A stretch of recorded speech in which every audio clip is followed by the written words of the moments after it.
Assalamualaikum warahmatullahi wabarakatuh. Sahabat satu pesan yang dirahmati Allah.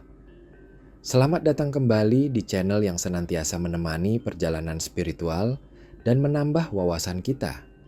Semoga kita semua selalu dalam limpahan kesehatan dan kebahagiaan. Amin ya rabbal alamin. Menelisik agama leluhur Nusantara. Kapitayan sahabat, pernahkah kita bertanya-tanya, agama apa sebenarnya yang pertama kali dianut oleh nenek moyang kita di Nusantara ini? Benarkah itu Hindu atau Buddha? Ternyata jawabannya bukanlah kedua agama tersebut. Ada sebuah kepercayaan yang jauh lebih kuno, sebuah agama purbakala yang dipegang teguh oleh penghuni awal Pulau Jawa, bahkan jauh sebelum kejawen dikenal. Mengapa penting kita membahasnya? Karena ini adalah agama tauhid, keyakinan yang mengesahkan Tuhan. Inilah yang kita kenal sebagai Kapitayan di Tanah Jawa.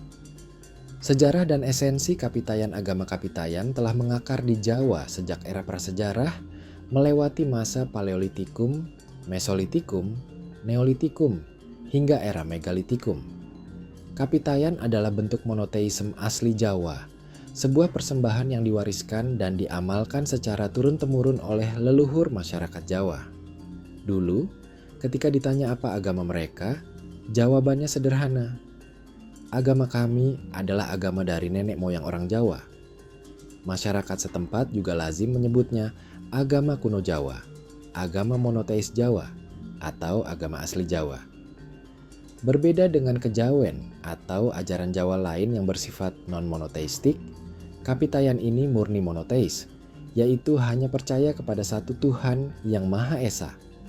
Makna Sang Hyang Taya dan kemiripannya dengan Islam secara etimologi, kata Kapitayan berakar dari bahasa Jawa kuno dengan kata dasar taya. Kata taya sendiri bermakna tak terbayangkan, tak terlihat, atau mutlak. Dalam bahasa Sunda, taya juga bisa berarti tidak ada atau tiada, mirip dengan ungkapan familiar kita, tu aya atau enggak ada. Jadi, dapat disimpulkan bahwa taya merujuk pada sesuatu yang tak dapat dijangkau oleh pikiran, imajinasi, atau panca indera duniawi. Para penganut Kapitayan memuja Allah Subhanahu wa Ta'ala atau Tuhan yang mereka sebut Sang Hyang Taya. Beliau adalah entitas yang tak terbayangkan dan tak terlihat. Ada kemiripan yang menarik dengan konsep dalam Islam, sahabat. Allah Subhanahu wa Ta'ala tidak dapat dilihat karena sifatnya yang maha gaib, sebagaimana firman-Nya dalam surah Al-An'am ayat ke-103. Dia tidak dapat dicapai oleh penglihatan mata, sedang Dia dapat melihat segala penglihatan itu, dan Dialah yang maha halus lagi, maha mengetahui. Quran Surah Al-An'am 103.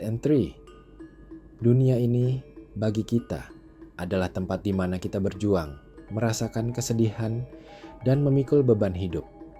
Allah Subhanahu wa Ta'ala hanya dapat dilihat oleh penghuni jannah atau surga, sebab surga adalah puncak kenikmatan, dan kenikmatan tertinggi bagi penghuninya adalah memandang Allah. Sejalan dengan ini, agama Kapitayan juga memiliki pandangan bahwa Tuhan bersifat abstrak dan tak bisa digambarkan. Mereka menyebut Tuhan sebagai Sang Hyang Taya, yang secara harfiah berarti tan keno kinayangapa, atau tak dapat dipikirkan maupun dibayangkan. Konsep Tuhan dalam Kapitayan, Sang Hyang Taya, Tu, dan To Agar. Sang Hyang Taya bisa disembah. Ia mempribadi dalam wujud dan sifat yang disebut Tu atau To, yang bermakna daya gaib. Tu atau To di sini dianggap sebagai zat tunggal yang memiliki dua sifat mendasar, kebaikan dan kejahatan. Sifat Tu yang mewakili kebaikan disebut Tuhan, yang juga dikenal sebagai Sang Hyang Wenang. Sementara itu, sifat Tu yang mewakili kejahatan disebut Hantu, yang juga dikenal dengan nama Sang Manikmaya. Menurut ajaran Kapitayan, Sang Hyang Wenang dan Sang Manikmaya menyatu dalam sifat Sang Hyang Tunggal. Dari penjelasan ini, jelas bahwa sifat utama Sang Hyang Tunggal adalah gaib dan tak terjangkau oleh indera serta akal pikiran manusia. Perwujudan gaib dan praktik pemujaan.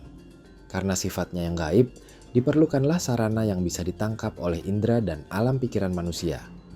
Oleh karena itu, dalam keyakinan Kapitayan, tu atau to itu mempribadi dalam segala sesuatu yang namanya diawali dengan tu atau to. Contohnya saja watu, batu, tugu, monumen, tulang, turumbuk, pohon beringin, tundak, bangunan berundak, tosan, pusaka, topeng, hingga toya, air. Dalam praktik pemujaan atau sembahyang kepada Sang Hyang Tunggal, mereka juga memakai media-media yang berawalan tu atau to, seperti tumpeng, sesaji nasi kerucut, tumpi, keranjang anyaman bambu, tuak, arak, atau tukung, sejenis ayam. Semua ini ditujukan untuk memohon kebaikan. Sementara itu, untuk persembahan kepada Sang Manik Maya, entitas jahat atau kebalikan dari Tuhan atau hantu, mereka melakukan peribadatan dan sesembahan khusus yang disebut tumbal.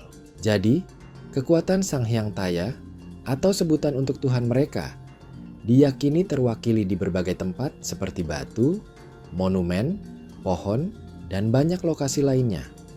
Oleh karena itu, mereka memberikan persembahan kepada tempat-tempat tersebut.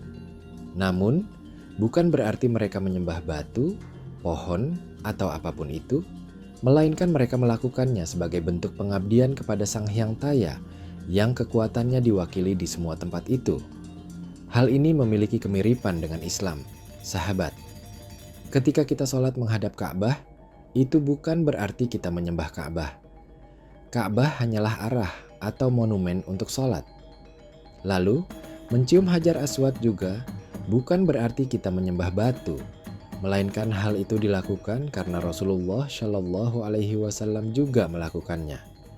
Beberapa ulama bahkan mengatakan alasan Rasulullah Shallallahu Alaihi Wasallam mencium Hajar Aswad semata-mata karena rindu dengan Allah Subhanahu Wa Taala, Sang Pencipta.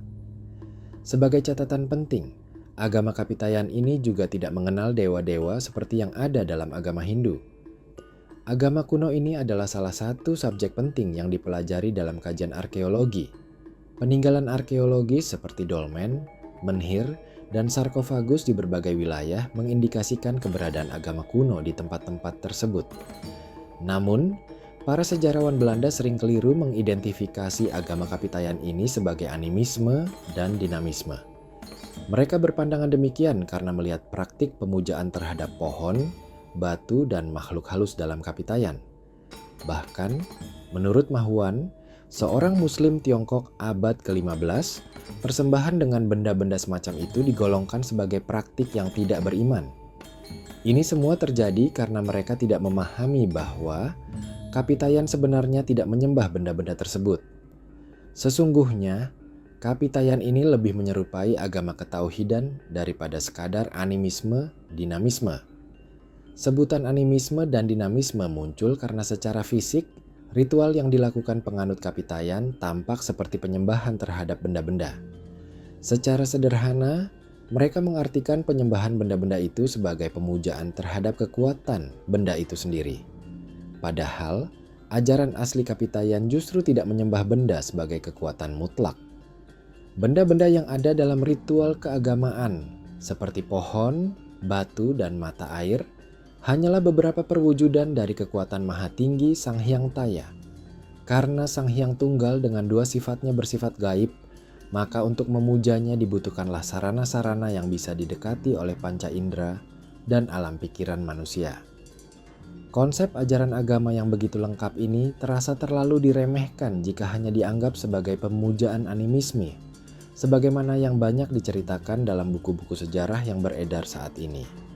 Belum lagi tuduhan sebagai pelaku sinkretisme atau pencampur adukan budaya yang sering disematkan kepada penganut agama lokal. Padahal, fakta sejarah telah menyajikan banyak berita dan data tentang adanya ajaran monoteisme dalam beberapa agama lokal, termasuk Kapitayan ini. Agama Kapitayan juga dikenal memiliki toleransi yang besar terhadap pemeluk agama lain. Penganutnya sangat mudah berbaur dengan orang-orang di luar keyakinan mereka. Mereka bersifat terbuka terhadap agama-agama yang masuk ke Nusantara, namun tetap menyeleksi secara ketat pengaruh yang datang dari luar itu. Awalnya, penganut Kapitayan sebenarnya sangat menerima ajaran Hinduisme. Namun, karena kemudian diketahui bahwa ajaran ini meyakini Dewa Wisnu bisa berwujud sebagai manusia, maka penganut Kapitayan menolak keberadaan ajaran tersebut.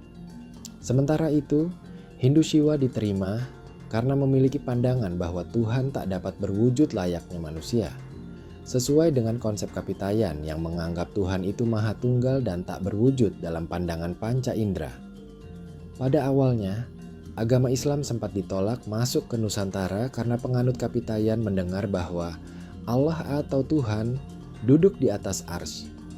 Namun, setelah diberikan pemahaman yang lebih mendalam, mereka dengan terbuka menerima Islam karena kesamaan konsep monoteisme atau Tuhan yang Maha Esa. Setelah mereka mengetahui nilai-nilai Islam secara lebih mendalam, banyak dari penganut Kapitayan yang mulai memeluk Islam. Nilai-nilai keagamaan Kapitayan inilah yang kemudian diadopsi oleh para wali Songgo dalam menyebarkan Islam di berbagai daerah. Konsep tauhid dalam Kapitayan pada dasarnya sama dengan konsep tauhid dalam Islam. Wali Songgo bahkan menggunakan istilah sembahyang dari Kapitayan yang berarti menyembah Sang Hyang Taya untuk memperkenalkan istilah salat dalam Islam kepada mereka. Dalam hal tempat pemujaan, sanggar di Kapitayan yang bagi mereka adalah tempat untuk berdoa atau beribadah, oleh Wali Songgo diadaptasi menjadi langgar untuk mewakili istilah masjid dalam Islam. Ada pula ritual tidak makan dari pagi hingga malam dalam Kapitayan yang mereka sebut upawasa atau puasa atau poso. Kebetulan, ritual puasa dalam agama Hindu juga disebut upawasa atau upavasa. Alih-alih menggunakan istilah puasa atau siam dalam Islam, Wali Songo justru menggunakan istilah puasa atau upawasa dari Kapitayan untuk menggambarkan ritual tersebut. Sebutan Poso Dino Pitu dalam Kapitayan yang berarti puasa pada hari kedua dan kelima sama dengan puasa 7 hari, sangat mirip dengan bentuk puasa Senin dan Kamis dalam Islam. Kemudian, tradisi tumpengan Kapitayan juga dilestarikan oleh para wali Songgo dalam perspektif Islam yang dikenal sebagai sedekah. Persis seperti yang dikatakan oleh Gus Dur, Islam datang bukan untuk mengubah budaya leluhur kita menjadi budaya Arab. Bukan untuk aku jadi anak sampean jadi antum, sedulur jadi akhi. Kita pertahankan milik kita. Kita harus filtrasi budayanya, tapi bukan ajarannya. Gerakan sembahyang dan asal-usul Kapitayan. Cara bersembahyang agama Kapitayan dimulai dengan tulajek, yaitu berdiri tegak menghadap tutuk atau lubang ceruk dengan kedua tangan diangkat ke atas, seolah menghadirkan Sang Hyang Taya. Setelah merasa Sang Hyang Taya bersemayam di dalam hati, kedua tangan diturunkan dan didekapkan ke dada tepat pada posisi hati, yang disebut swadik atau memegang keakuan diri pribadi. Posisi tulajek ini dilakukan dalam tempo yang relatif lama. Setelah tulajek selesai, sembahyang dilanjutkan dengan posisi tungkul atau membungkuk, juga dilakukan dalam tempo yang relatif lama. Lalu, dilanjutkan dengan posisi tumpak atau bersimpuh dengan kedua tumit diduduki. Yang terakhir adalah posisi tundem atau bersujud seperti bayi dalam perut ibu. Sembahyang yang mereka lakukan ini bisa berlangsung minimal 1 jam atau lebih. Jika kita amati, ini sangat mirip dengan gerakan salat, sahabat. Pertanyaannya, siapa yang mengajarkan mereka gerakan seperti itu? Dalam keyakinan penganut Kapitayan, leluhur pertama yang menyebarkan Kapitayan adalah Dang Hyang Semar, putra dari Sang Hyang Wungkuhan, keturunan Sang Hyang Ismaya. Mereka dikisahkan mengungsi ke Nusantara bersama saudaranya, Sang Hyang Taga atau Togok, akibat banjir besar di negara asalnya. Akhirnya, Semar tinggal di Jawa, sementara Togok tinggal di luar Pulau Jawa.